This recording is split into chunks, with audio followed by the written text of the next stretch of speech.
അത് ആ പെണ്ണല്ലേ? അതെ, അവള് തന്നെ. നിങ്ങളൊന്ന് ചെല്ല്.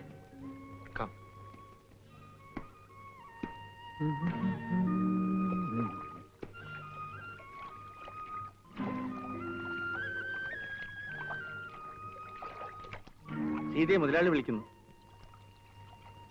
ഏത് മുതലാളി?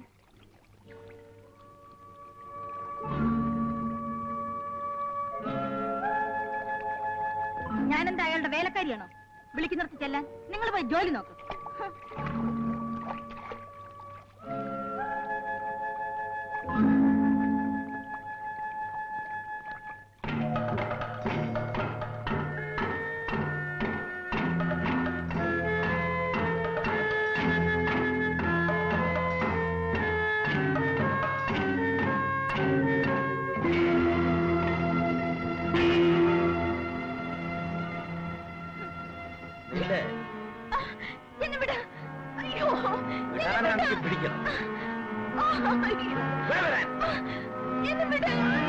അഹങ്കാരം ഞാൻ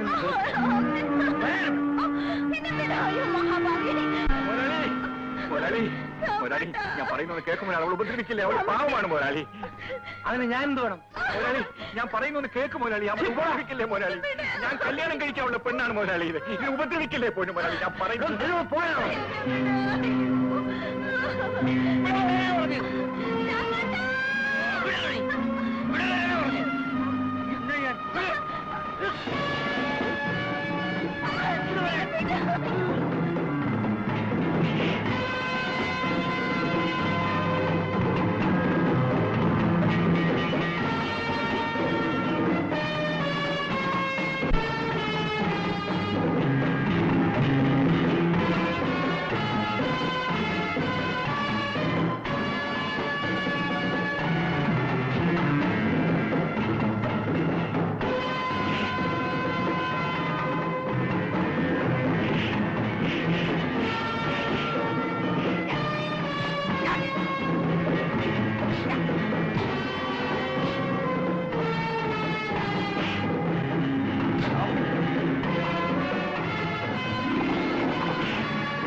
ക്ഷമിക്കൂ മുതലാളി, എന്നോട് ക്ഷമിക്കൂ.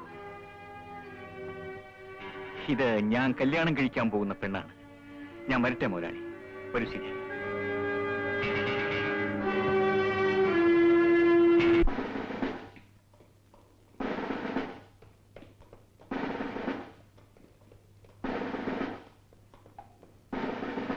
ആരുമില്ലേ ഇവിടെ? ആരുമില്ലേന്ന്?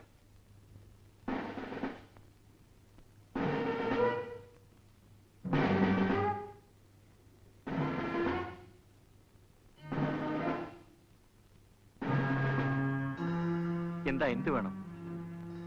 ഈ വീടും പരിസരവും ഒക്കെ ഒന്ന് പരിശോധിക്കണമല്ലോ. എന്താ കാര്യം?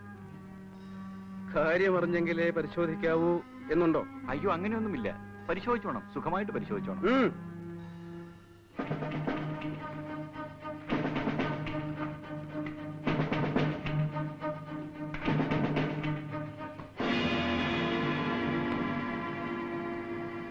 ചെല്ലയാക്ക് ഇവിടെ ഉണ്ട് മാനെ.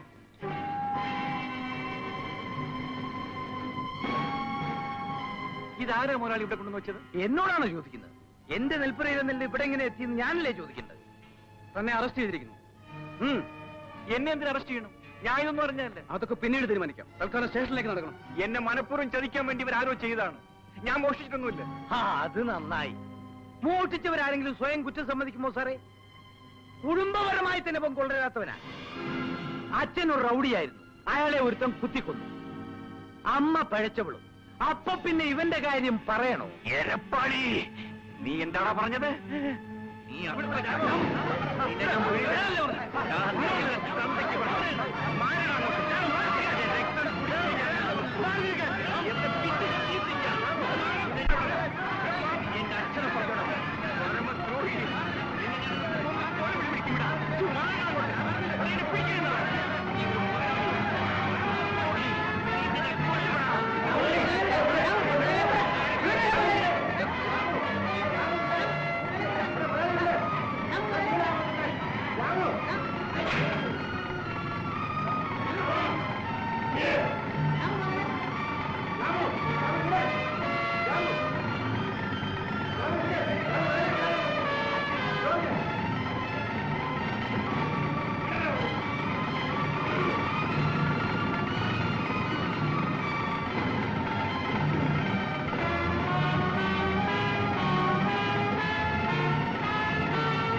കുറ്റപത്രം വായിച്ചു കേട്ടില്ലേ?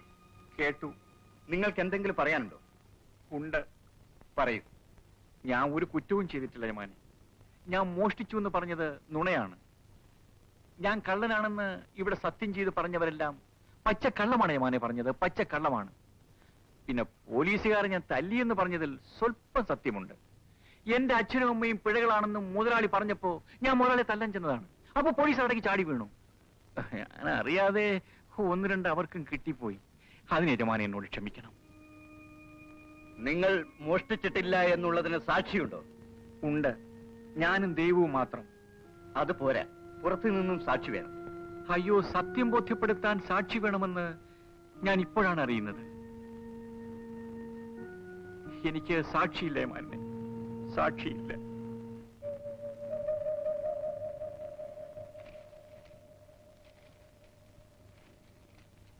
അങ്ങനെ മിസ്റ്റർ രാജശേഖരന്റെ നെൽക്കളത്തിൽ നിന്ന് നെല്ല് മോഷ്ടിക്കുകയും കൃത്യനിർവഹണത്തിന് വന്ന നീതിപാലകരെ ദേഹോപദ്രവവും ഏൽപ്പിക്കുകയും ചെയ്തു എന്ന കുറ്റത്തിന് പ്രതിയായ ഗോപാലൻ മകൻ രാമുവിനെ 2.5 വർഷത്തെ കഠിന തടവിന് കോടതി ശിക്ഷിച്ചിരിക്കുന്നു.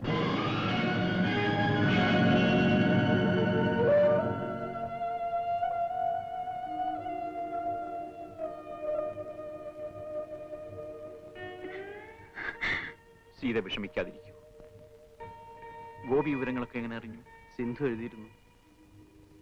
സാരെങ്കിലും എന്നെ വിശ്വസിക്കണം.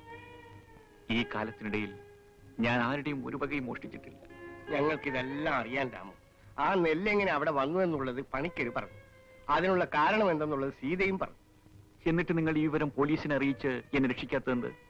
ഇവിടെ എല്ലാ കാര്യങ്ങളും പണക്കാർ വിചാരിക്കുന്ന പോലെ നടക്കൂ രാമു. അവരെല്ലാം പണമിട്ട് മൂടിക്കളയില്ലേ? എനിക്ക് എന്റെ അനുജന്റെ പഠിത്തത്തിന്റെ കാര്യത്തിലാണ് വിഷമം. എന്റെ പഠിത്തമോ? അതിനേക്കാൾ എത്രയോ വലുതാണ് എനിക്കെന്റെ ചേട്ടൻ. പണിക്കരിയായിട്ട് ഒരു ഉപകാരം ചെയ്യണം. ഗോപിയെ പഠിപ്പിക്കാൻ വേണ്ടി കുറെ രൂപ ഞാൻ മുതലാളി ഏൽപ്പിച്ചിട്ടുണ്ട്.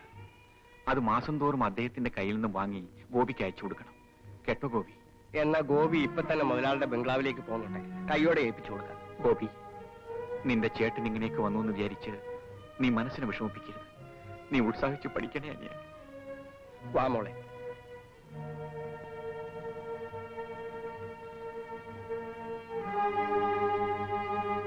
രാമു ജയിലിലായതുകൊണ്ട് ഗോപിയുടെ പഠിപ്പ് വലിയ അപകടത്തിലാണ്. അതിന് ഞാൻ എന്ത് വേണമെന്നാ പറയുന്നത്? ആ പണം മുതലാളി തന്നെ അവന്റെ കയ്യിൽ ഏൽപ്പിച്ചാട്ടെ. അവൻ പഠിച്ച് നന്നായി വരട്ടെ. ഏത് പണം? രാമു ഭൂമി പണയം വെച്ച് ഇവന്റെ പഠിപ്പിന് വേണ്ടി മുതലാളിയെ ഏൽപ്പിച്ച പണം. അത് കൊള്ളാം. ആ രൂപയെല്ലാം അവൻ അന്ന് തന്നെ വാങ്ങിച്ചോണ്ട് പോയല്ലോ. 2000 രൂപ മാത്രമേ വാങ്ങിച്ചുള്ളൂ എന്നാണല്ലോ ചേട്ടൻ പറഞ്ഞത്. അത് നിന്നോട് പറഞ്ഞതല്ലേ? രാമു കള്ളം പറയില്ല. പിന്നെ ഞാനാണോ കള്ളം പറയുന്നത്? തന്നെയൊക്കെ വാദ്യാരാക്കിയവരെ തൊഴിക്കണം. മോഷണ കേസിൽ ശിക്ഷ വാങ്ങിച്ചു കിടക്കുന്നവൻ കള്ളം പറയില്ല. മാഷ് പറഞ്ഞത് ശരിയാണ്. എന്റെ ചേട്ടൻ ഒരിക്കലും കള്ളം പറയില്ല, മോഷ്ടിക്കുമില്ല. നിങ്ങൾ ആരും എന്റെ ചേട്ടൻ ചതിച്ചതാണ്. എടോ സൂക്ഷിച്ച് സംസാരിക്കണം. വേണ്ട വേണ്ട, ഇതിനെ ചൊല്ലി നിങ്ങൾ തമ്മിൽ വഴക്കുണ്ടാക്കണ്ട. വാ മോനെ, നമുക്ക് പോവാം. എന്റെ ബംഗ്ലാവിൽ വെച്ചായതുകൊണ്ട് നിങ്ങളെ ഞാൻ ആട്ടി ഇറക്കുന്നില്ല. ആട്ടി ഇറക്കണ്ട, പൊയ്ക്കോളാം. ഈ സത്യവും നീതി ഇല്ലാത്ത രൂപ നിന്നാലും വേണ്ട. ഒരു മാഷ് ഈ കാശില്ല, അവന് വക്കീലാവണം, മജിസ്ട്രേറ്റ് ആവണം. എടോ പണിക്കണേ, ഇവിടെ വാ. ഇവിടെ വരാൻ. ഇവിടെ കേറുന്നില്ല. നീ എന്താ ഇവരുടെ കൂടെ നടക്കുന്നത്? അത് ഞാൻ ചുമ്മാ വഴി വെച്ച് കണ്ടപ്പോ കൂടെ വന്നത്. തനിക്ക് അവിടെ കളത്തിൽ പണിയില്ലേ? ഉണ്ട്, ധാരാളം പണിയിട്ട്. പിന്നെ ഉമ്മാരുടെ പുറകെ നടക്കുന്നതിന്റെ കാര്യം അല്ല, അത് ഞാൻ ചുമ്മാ ഓടോ.